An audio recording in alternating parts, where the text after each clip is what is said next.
penyambungannya harus di atas biasanya. Dan oke, kali ini dan saatnya lupa lagi.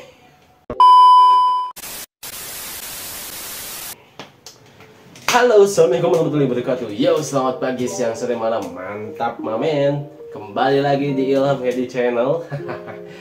Di salah satu video yaitu tiba-tiba IT. Oke, kali ini seperti yang gue lihat, diperlihatkan nih, ada beberapa alat-alat yang peruntukannya sih ini untuk fiber optik ya, penggunaan untuk kayak penyambungan, terus ada pengukurannya juga, ada pengecekannya juga, VFL ya, CFL juga ada, terus ada OTDR, optical time domain reflector gue juga agak berbelit menyebutnya.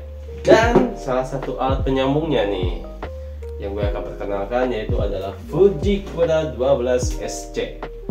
Ini cukup simple, kecil, compact ya, mudah dibawa juga gitu kan. Cuman yang jadi masalahnya sih gue hanya bawa si splicer, gantungan talinya, terus sama kasan ya. Nggak sepaket kayak bawaannya itu cleavernya nggak ada tuh. Slippernya juga ini slipper yang gue punya yang dari sini. Terus boxnya juga nih gue nggak bawa. Jadi emang boxnya itu berbeda ya, box tas biasa, tas dari bawaannya sih. Jadi bukan tas di bawahnya, maksudnya tas yang dari kantor sih gue bawa. Jadi emang tasnya disimpan. Dan ini gue juga pinjam dari teman gue karena jarang sekali digunakan. Kenapa jangan digunakannya? Ada apa sih? Padahal ini compact, mau dibawa loh, mau bisa disambung menggunakan ya, maksudnya penyambungannya juga mungkin bisa, mungkin ya lebih enak, malah nggak terlalu berat gitu, bobotnya juga ringan, nggak sampai hampir bawa 3 kilo lebih gitu ya. Oke, dan sekarang gue akan jelaskan dulu spesifikasi yang ada pada Fujikura 12SC ini ya, yaitu adalah Fujikura 12SC. Jenis slot yang didukung adalah single mode, multi mode, DSF, dan NZDS. Dan diameter cladding 112 mikrometer. Lalu diameter pelindung coatingnya 250 mikrometer atau 900 mikrometer. Ini emang lembaga suit ya. Panjang cleaver seratnya yaitu 5 mm hingga 13 mm. Panjang serat untuk kabel fibernya. Terus rata-rata kehilangan penyambungannya untuk single mode itu 0,05 dB. Dan untuk multi mode yaitu 0,02, dan dispersi penggeseran ya 0,08, dan untuk non-zero dispersi pergeseran atau NZDS nya itu 0,08 dB. Waktu penyambungan sekitar 15 detik untuk slot single mode. Dan metode kalibrasi kebusurnya ini otomatis, real time, dan berdasarkan hasil penyambungan. Dan di sini bisa disetting juga auto ya, jadi nggak perlu dicek harus apa ini. Kalau manual sih, kalau udah paham apa yang diperlukannya sih bisa disetting juga untuk manual. Terus jumlah mode penyambungannya totalnya ada 100 mode penyambungan ya. Estimasi berdasarkan dari penjajitan cladding dengan sistem pengamanan 2 kamera. Jadi tergantung dari penjajitan claddingnya ini.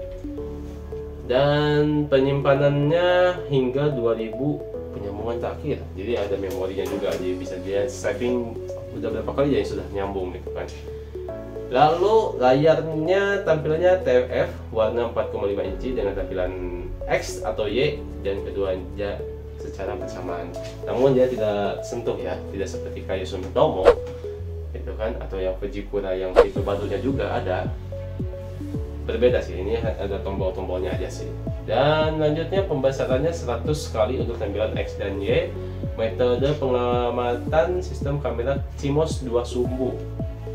Lalu ketinggian, wah ini sebetulnya mungkin bisa dilihat aja ya. Kondisi untuk operasional suhunya ini dari minus 10 derajat Celcius hingga 50 derajat Celcius. Uji kekuatan mekanis 1,96 ton. Wow. Pemanasan sulubung 30 mode pemanasan. Berat dimensi baterainya 776 gram. Halo, waduh, ada anak gua deh baru bangun. Ini baru bangun. A few moments later. Oke, lalu terus lanjut, daya tahan baterainya mampu hingga 100 siklus penyambungan. Dan pemanasan sulubung pada pengisian data. Daya maksudnya ya. Elektroda masa pemakaian hingga 3000 penyambungan, mudah diganti dan distabilkan. Jadi settingannya untuk penggantian elektrodanya di sini cukup gampang. Lalu fitur tambahannya, sasisnya yang kokoh dengan pelindung terhadap guncangan debu dan kelembaban. Pembaruan perangkat lunak melalui internet lebih cepat, jadi bisa update software juga lebih cepat.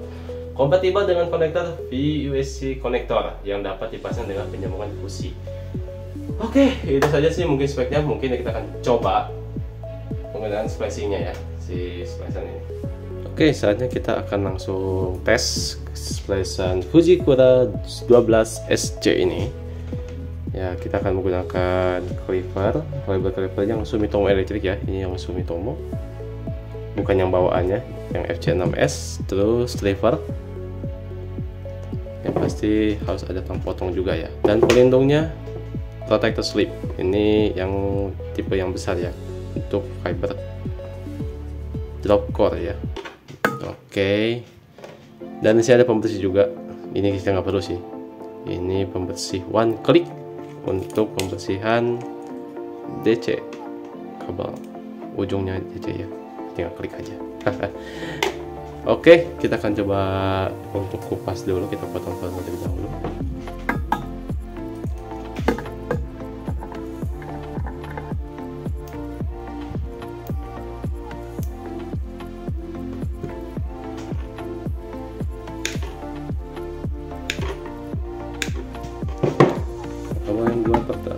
Yang kabel gue gunain ini kabel yang udah jadi ya, kabel langsung dari bahan pabrik, biar enak sih tesnya. Cuman sebelumnya udah gue coba beberapa kali ini splicer nggak bisa tadi disambung, karena memang tipe yang Fujikura 12SC ini emang agak sulit untuk penyambungan tipe drop core. Untuk core to core sih gue juga kurang tahu ya tesnya, cuman ya ini gue akan tes aja dulu. Ini agak susah ya sini ya. Oke, kita potong-potong dulu core-nya. Nah, setelah dipotong kita kupas menggunakan sliper. Threadingnya kita kupas. Oke, jangan lupa menggunakan alkohol ya. Oke, ini sudah agak kotor-kotor ya, kita akan gunakan alkohol. Alkoholnya sudah pasti harus menggunakan yang 90%. Ya, kita bersihkan satu optiknya. Oke, sudah beres, tinggal pemotongan menggunakan clipper ya.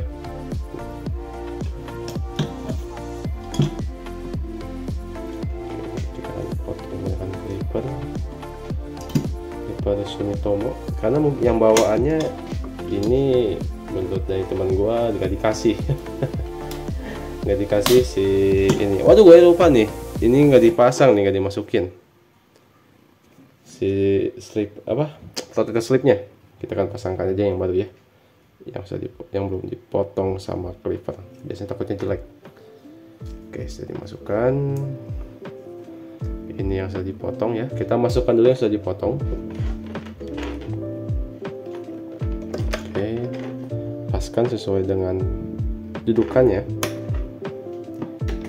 Oke, sudah. Kemudian kita tutup kembali ya, takut ada debu-debu yang masuk, apalagi kalau pekerjaan dari luar, dari lapangan, banyak sekali kotoran atau debu-debu dari luar jalan kan masuk, takutnya ke mesinnya kotor, berdebu, dan tidak bisa nyambung. Oke, sudah beres dipotong, kita pasangkan ke dudukannya ke sebelah kiri. Oke, sudah rapi ya, sudah pas. Oke, kita nyalakan splicer Fujikuranya. Ya, mudah-mudahan berhasil ya, soalnya splicer ini emang sulit untuk digunakan di lapangan, emang agak sedikit rawan juga. Ini kecil, kompleks, mudah dibawa, cuman emang agak sedikit dari sisi penggunaannya harus benar-benar pas dudukan fibernya gitu. Kita akan coba ya, kita langsung langsung coba set, kita coba auto. Ya, seperti inilah JL meter Octane. Kalau nggak salah ini tuh gue udah cek dari browsing, ini infonya bisa dari panjang kabelnya yang kurang pas. Tapi gue cek juga di sini aman ya, malahan kalau dilihat-lihat nih, fokus kayak ya, fokus sih. Nah ini dia panjang kabelnya, mungkin kelihatan ada yang patah mungkin ya. Oh iya, ada yang patah cuy. Kita akan coba cut. Oke, ada yang patah ternyata. Kita cut ulang.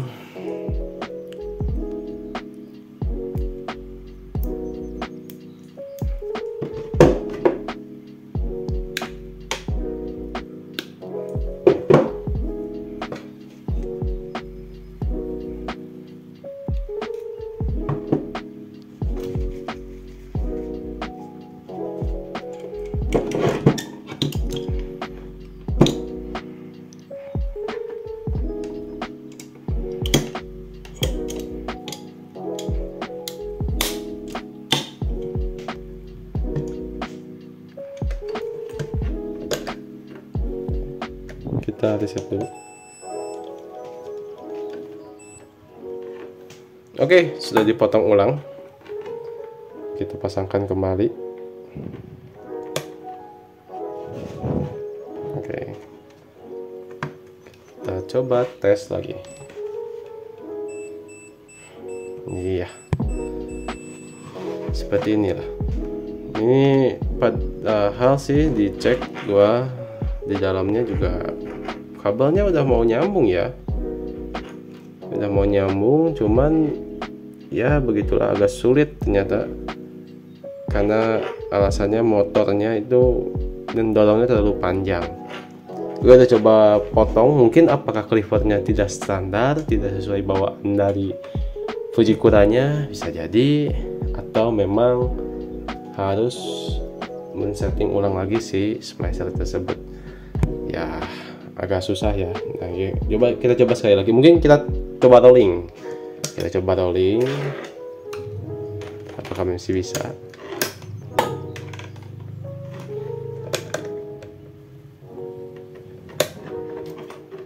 Oh, kita reset dulu, sorry. Kita reset dulu ya. Kita tutup, kita reset dulu. Oke, biarkan mesinnya kembali ke tempat yang awal. Oke, kita coba pasangkan lagi. Oke, sip. Kita coba dan kita coba set. Bismillah. Masih tetap belum bisa. Tetapnya JL Octane. Tetap kalau dicek, check fiber leg, remove the fiber and load it again to per position. Harus dicek posisi kabel fibernya. Ini gue coba hampir 30 menit sebelum tag kayak ini, dan gue coba sekali lagi dan tetap tidak bisa. Oke, itu saja sih ya. Tapi kalau sudah oke, nyambung, nanti hasilnya juga akan bagus. Kayak ya, kalau lo yang pernah nyoba kabel fiber optik yang nyambung seperti itu loh.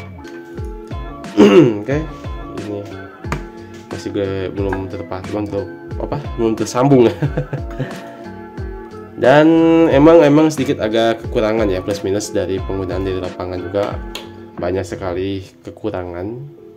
Gue juga belum tahu apa kekurangan yang lebih detailnya. Cuman yang umum yang digunakan kebanyakan yaitu dari splicer Fujikura 12 SC ini, yaitu pertama ketika penyambungan fiber optik seperti tadi agak sulit, meskipun emang kompleks ya penggunaannya, dia hanya tidak perlu bawa yang berat-berat, maksudnya tidak perlu yang besar-besar gitu ya. Kalau splicer saya Sumitomo atau Fujikura yang tipe lain ada yang besarnya gitu ya, itu lebih kompleks. Karena motornya ini itu dia tipikalnya hanya mendorong saja, tidak memfokuskan si mesin, tidak memfokuskan berapa titiknya harus berapa, ini berapa. Karena kita mungkin settingnya mungkin auto juga. Ini harus setting lagi, apakah mungkin jadi bisa. Gue juga belum mencoba ngulik apa yang harus dirubah. Mungkin kalau yang tahu bisa komen. Dan emang gue lihat sih si mesinnya ini dia tidak bisa mengarahkan fiber. Kalau misalnya fibernya agak belok ke atas, dia mau nggak mau ya searahnya aja tuh, hanya mendorong saja. Tapi kalau misalnya splicer kayak Sumitomo, kalau merek lain kayak Fujikura yang tipe yang lebih besarnya gitu ya, dia bisa mengarahkan kabel fiber tersebut. Jadi bisa digoyang. Misalnya kita penempatannya agak salah, agak sedikit ke atas kayak seperti ini. Ketika mesin akan mendorong, dia akan mengubah aturannya. Nah, akan memposisikan si mesinnya, si fibernya, dan pok tersambung. Gitu. Kalau ini hanya bisa mendorong saja. Ya, menurut sepemahaman gua ya. Gue juga masih banyak belajar kalau soal tentang splicer untuk kabelnya. Ya itu aja sih. Oke, itu saja. Dan memang benar-benar agak sulit untuk penyambungan kabel fiber ini. Gue udah ngelakuin selama setengah jam dan hasilnya nihil ya. Hasilnya nihil. Dua kabel ini tidak tersambung. Entah apa, mungkin ada kesalahan dari gue juga, mungkin dari segi settingan splicernya kah, atau emang kabelnya tidak cocok kah untuk splicer ini. Ya gue juga nggak tahu. Mungkin ada yang tahu juga bisa komen apa saja sih yang mungkin yang disetting. Dan itu saja sih yang gue bisa sampaikan. Jadi untuk mungkin teman-teman gue juga sering kendala, jarang sekali dipakai karena memang agak sulit untuk penyambungan, apalagi dalam keadaan urgent ya. Dalam keadaan urgent penyambungan harus kira-kira cepat, rapi, beres gitu kan. Dan emang tidak cocok sih emang untuk penyambungan seperti kabel udara yang lebih besar ya, yang isinya 12, 24 atau hingga sampai 288 volt, apalagi itu yang lebih besar kolnya. Mungkin capek, jadi kita mungkin akan capek kita akan menyambungnya. Jadi berbelit ngomong gini. Oke, jadi itu saja yang bisa gue sampaikan. Dan lain kali mungkin gue bisa di video apa lagi ya, tentang fiber optik. Mungkin bisa di ini OPM gue belum jelasin nih. OPM juga nih, terus ada outlet juga. Dan oh iya nih alat pendukungnya nih, Fujikura One Click. Ini fungsinya apa bang? Nanti gue akan jelaskan. Oke, itu saja yang bisa gue jelaskan tentang Fujikura 12SC ini. Jangan lupa like, subscribe channel gue Ilham Hediansah. Sampai jumpa di video berikutnya. Salam berikutnya. Yo.